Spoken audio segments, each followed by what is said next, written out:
ఈరోజు అంగన్వాడీ వర్కర్ల సమస్యలను పరిష్కరించాలని ఐసీడీఎస్ ప్రాజెక్ట్ ఆఫీస్ వద్ద 6వ రోజు సందర్భంగా అంగన్వాడీ సెంటర్లో పిల్లలు కూడా మీ యొక్క సమస్యలు ప్రభుత్వమే సత్వరమే పరిష్కరించాలని, వీరి సమస్యలు ఏవైతే ఉన్నాయో అవి ప్రభుత్వం పరిష్కరించాలని మీడియాతో మాట్లాడడం జరిగింది. అలాగే వారి సెంటర్లో ఉన్నటువంటి పిల్లలకు మాకు గుడ్డు కావాలి, ఆహారం కావాలి, మా టీచర్ మాకు కావాలి అని వాళ్ళు కూడా మీడియా ముందు చెప్పడం జరిగింది. ఈ కార్యక్రమంలో పాల్గొన్న వారు జిల్లా అధ్యక్షురాలు డి పద్మ, సిఐటియు నాయకులు కె చిన్న, అంగన్వాడీ వారు చేస్తున్నటువంటి నిరసనకు మద్దతుగా సిపిఐ నియోజకవర్గం కార్యదర్శి కె అప్పలరాజు, ఏఐటియుసి నాయకులు శాఖార రామకృష్ణ మద్దతు తెలియజేయడం జరిగింది. ఇక తులసి, అమలా తదితరులు పాల్గొన్నారు. భోజనం చేయడం మానేశారండి. మరి టీచర్లు ఆయాలు బాగా అలవాటు అయిపోయారండి. మా దగ్గరికంటే వాళ్ళే బాగా చూస్తారండి. ఎందుకంటే తల్లి తర్వాత తల్లి పెట్టేవాళ్ళు వాళ్ళు చాలా బాగా చూస్తున్నారు. వాళ్ళకి కావాల్సిన సమస్య వెంటనే మీరు తీర్చాలని మేము కోరుకుంటున్నామండి. ఎందుకంటే వాళ్ళు న్యాయమైన పోరాటం చేస్తున్నారండి, అన్యాయంగా ఏమి చేయడం లేదండి. ఆ పోరాటానికి తగ్గ ఫలితం మీరు ఇవ్వాలని మేము అనుకుంటున్నామండి.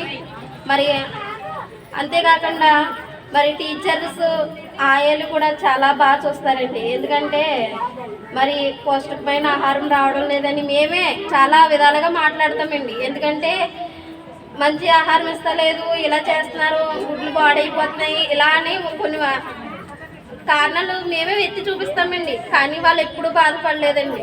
ఎందుకంటే పైనుంచి వస్తున్నాయమ్మా, మేము ఏం చేయగలమమ్మా అని అంటారు తప్ప మా మీద ఎప్పుడు కూడా కోపం పడలేదండి. మరి అలాంటి టీచర్స్ నిజంగా ఓపిక పెట్టి మరి అంతలా మాకు సపోర్ట్ చేస్తున్నారంటే చాలా గుడ్ లక్ అండి నిజంగా చెప్పాలంటే. మరి ఈ పోరాటానికి నిధులు వాళ్ళు ఏమి కోరుకుంటున్నారో అవన్నీ మీరు రిలీజ్ చేయాలని మేము అడుగుతున్నామండి.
అమ్మాయిని సాయంత్రం వరకు ఉంచుతాం, ప్రాబ్లం లేదు. అల్లెల దగ్గర వాయిస్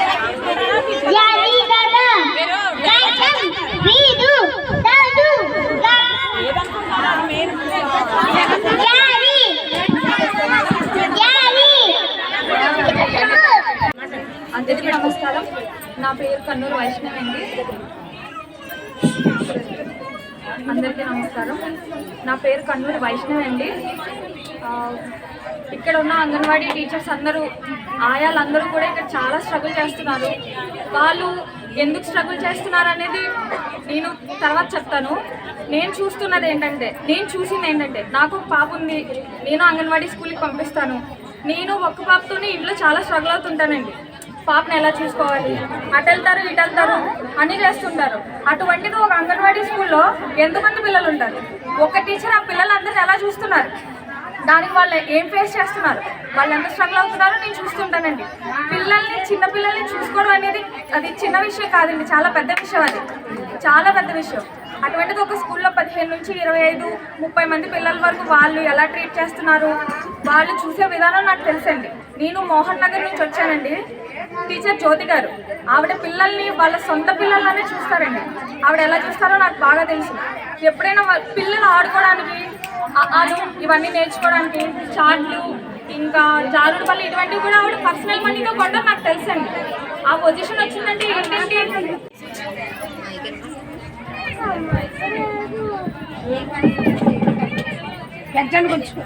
అందరికీ నమస్కారం. నా పేరు కృష్ణవేణి. నేను 5 సంవత్సరాలుగా అంగన్వాడీ కేంద్రాన్ని తిరుగుతున్నానండి. నాకు 2 పిల్లలు.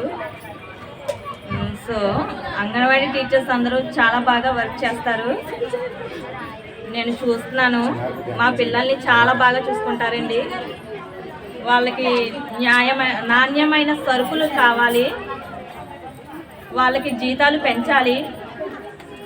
ఆడవాళ్ళు ఇలా రోడ్డు మీదకి వచ్చి ఇలా సమ్మె చేయడం మాకు చాలా బాధగా ఉంది. వాళ్ళకి జీతాలు పెంచాలండి. ఒక ఆడవాళ్ళు వాళ్ళకి జీతం పెంచమని వెళ్ళడానికి దారి లేకుండా పోలీస్ స్టేషన్లో పెట్టారంటే వాళ్ళని చాలా బాధగా ఉంది. వాళ్ళకి చెప్పుకోవడానికి అవకాశం కూడా ఇవ్వకుండా పోలీస్ స్టేషన్లో పెట్టారంటే అది చాలా తప్పు. నా విషయంలో వాళ్ళకి న్యాయం జరగాలి. అంగన్వాడీ కేంద్రానికి నాణ్యమైన సరుకులు కావాలి, అంగన్వాడీ సెంటర్లు తెరవాలి. పిల్లలు టీచర్స్ బాగా అలవాటైపోయి ఇంటి దగ్గర ఏమీ భోజనం కూడా సరిగా చేయట్లేదండి. వాళ్ళ మేడం గారిని చూసి ఏడుస్తుంది మా పాప అయితే. సో అంగన్వాడీ కేంద్రం తెరవాలి తొందరగా. ఈ సమ్మె ఇంకా ఇలా కొనసాగకుండా తొందరగా